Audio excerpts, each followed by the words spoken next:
Kimberly, any public comments on this? Yes. Larry Brown, followed by Dr. Merrill Platzer.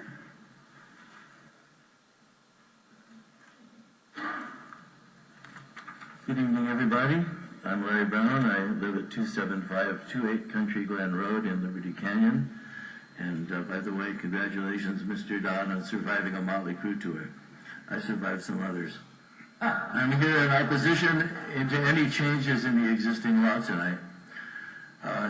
This topic reminds me of a prevalent brand of humor nowadays. There's a joke that goes, if your outdoor furniture used to be your indoor furniture, you might be a redneck. The rule of thumb has always been if an infraction doesn't bother anyone and there's not a danger, let it be. Nobody wants to be excessively uptight, but most laws exist for a reason. June Slayton came to you more than a year ago and asked for your help in dealing with a situation that was illegal, it was an eyesore, and it was an easily correctable mistake regarding the parking restrictions that applied exclusively to a small portion of her block.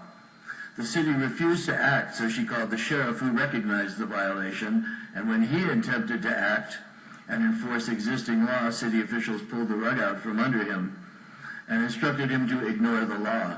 In my opinion, this was not cool. Here we are tonight, and there are real reasons not to loosen existing guidelines. Truck and RV storage on city streets is ugly and unsafe. Larger vehicles restrict visibility for drivers and for pedestrians. We already have RVs and very large trailers used for dwellings, and this has only been selectively enforced so far. Commercial trucks don't belong parked on residential streets.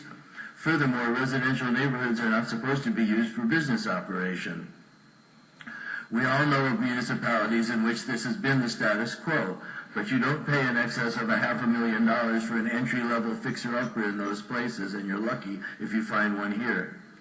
There may be no perfect law on any book, but in this instance, the obvious best solution to me is just fix the school parking regulation and leave the law alone.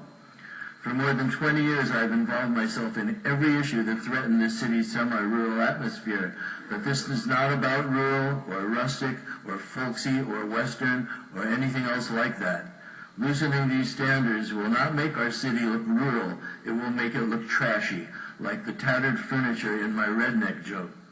I ask that you fix the school parking, leave the current regulations in place, and only enforce them when necessary.